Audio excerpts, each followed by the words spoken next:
Mathematics के इस class में एक बार फिर से आप सभी का स्वागत है। और आपके स्क्रीन पे क्वेश्चन है e⁻x डॉट साइन एक्स का इंटीग्रेशन। यह क्वेश्चन आप लोग के द्वारा ही पूछा गया है, इसमें कन्फ्यूजन है एक बार बता दीजिए।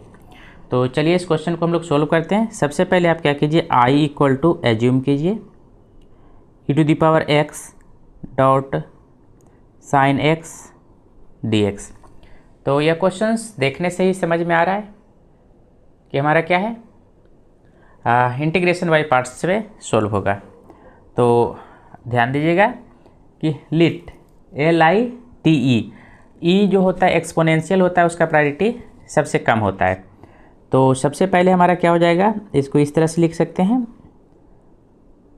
Sign x dot e⁻x dx। अब हमारा क्लियर दिख रहा है कि sine x is the first function and e⁻x is the second function. Now you can apply the integration by parts. So what you will write here?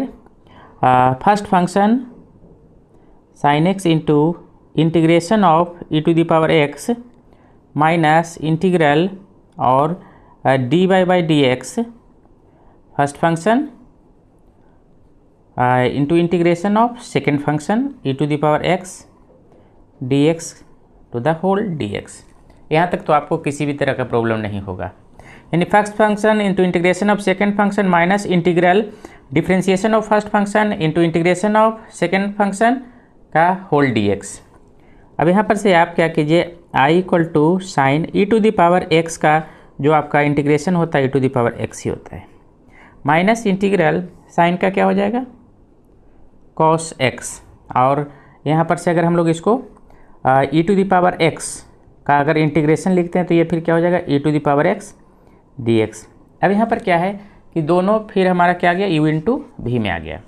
चलिए फिर से इसको हम लोग ब्रेक करेंगे, i equal to sine x dot e⁻x minus bracket देकर लिखते हैं। अब यहाँ पर देखिए फिर e⁻x cos x, तो फर्स्ट फंक्शन हमारा क्या हो गया, एक्सपोनेंशियल सबसे लास्ट में आता है, तो cos x dot integration of e⁻x ds, यानी first function into integration of second function minus integration of differentiation of first function dy by dx हमारा फिर क्या हो जाएगा cos x i into integral of e⁻x dx का whole dx।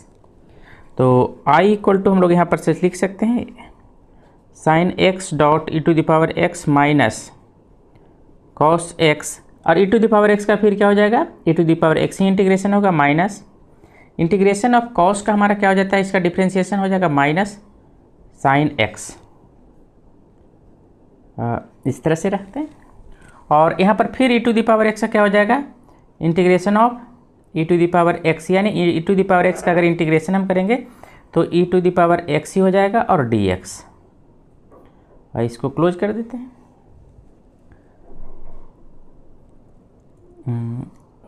आप इसको बाहर रख सकते हैं, ये जो हमारा यहाँ पर से यहाँ तक आ जाएगा। तो i equal to sine x, ये जो हमारा क्लोज यहाँ पे हो रहा है, यहाँ पर का कोई आवश्यकता था नहीं, इसको हटा भी सकते हैं। ये जो लाइन है यहाँ पर से सीधे माइनस हम लोग क्या लिख सकते हैं, माइनस साइन एक्स और e⁻x dx, ठीक है। तो यहाँ पर से साइन एक्स डॉट e⁻x, यहाँ पर से अगर हम ब्रैकेट को ब्रेक करते हैं तो ये हमारा क्या हो जाएगा minus cos x dot e⁻x, और ये माइनस माइनस प्लस है, ये माइनस क्या हो जाएगा फिर से minus integration of sine x dot e⁻x dx। अब यहाँ पर देखिए फिर से ये इंटीग्रेशन आ गया, ये हमारा क्या आ गया, यहाँ पर से फिर से यही वैल्यू आ गया। और ये क्वेश्चन में देखिए इसके जगह पर इतना जो है यहाँ पर हमारा किसके बराबर है, तो ये i के बराबर है। अगर हम सिंप्लीफाई करेंगे तो फंस जाएंगे, तो हम लोग क्या करेंगे, इसको थोड़ा सा आप लोग का ये भी कंसेप्ट ध्यान रखना है।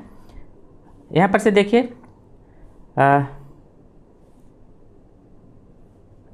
यहाँ पर से ये दोनों में e⁻x कॉमन है, तो हम चलिए यहाँ पर से कॉमन ले लेते हैं थोड़ा सा। तो साइन x और माइनस cos x, माइनस यहाँ पे इसके जगह पर हम लोग क्या पुट करेंगे, इतना के जगह पर देखिए क्या है, ये है, और इसके जगह पर क्या है i, तो इतना की जगह पर हम लोग क्या लिख देंगे i। तो i से हमारा जब i आ गया और सारा इंटीग्रेशन तो प्लस c भी ऐड कर दीजिए। ये i आपका क्या होगा, लेफ्ट हैंड साइड में होगा। तो i plus i equal to E to the power x sine x minus cos x plus c। तो और अगर हम लोग इसको करते हैं तो ये हमारा क्या हो जाएगा, 2i equal to E to the power x sine x minus cos x plus c। और फाइनली इसको लिख सकते हैं, अगर हमारा यहाँ से ये आ जाएगा तो i इक्वल टू क्या हो जाएगा, 1/2 e to the power x sine x minus cos x plus c। तो यही आप लोग का क्या हो गया, फाइनल रिजल्ट हो जाएगा। तो अगर यहाँ पर आप दिमाग को अप्लाई नहीं करते और अगर बार बार इंटीग्रेशन करते रहते तो जाकर आप फंस जाते, आपसे कभी भी इसका फाइनल रिजल्ट नहीं आता। तो ध्यान रखना है कि इंटीग्रेशन में ऐसा भी हम लोग कर सकते हैं। तो खास करके जब e to the power x का क्वेश्चन होगा तो थोड़ा सा ज़्यादा फोकस करना है और ऐसे क्वेश्चन पर ध्यान रखना है। जो हम सेट दे रहे हैं उस सेट को बनाते जाइए। अगर सेट में कहीं भी प्रॉब्लम है तो आप ज़रूर पूछ ले क्वेश्चन। और देखिए कितना नंबर ऑफ क्वेश्चन हम यहाँ पर बनाएंगे वो डिपेंड करेगा कि आप लोग का परफॉर्मेंस कैसा है। आप अपने दोस्तों को बताइए, मैक्सिमम अगर स्टूडेंट ज्वाइन करते हैं तो हम भी थोड़ा सा ज़्यादा मेहनत करके आपको कंप्लीट करने का प्रयास करेंगे, नहीं तो जितना होगा उतना हम करवा देंगे। क्योंकि ऑफलाइन हमारे यहाँ चार्जेज कम से कम 2500 है, अगर ऑफलाइन आप पढ़िएगा कभी भी तो चलिए पहले तो आप लोग का जो सामने एग्जामिनेशन है उसको देखिए, उसके बाद आगे बात करेंगे। तो अपने दोस्तों के पास ज़रूर वीडियो को शेयर करें ताकि उन्हें भी पता चले और इसका लाभ ले सकें। तो फिर मिलेंगे नेक्स्ट लेक्चर में, तब तक के लिए थैंक यू।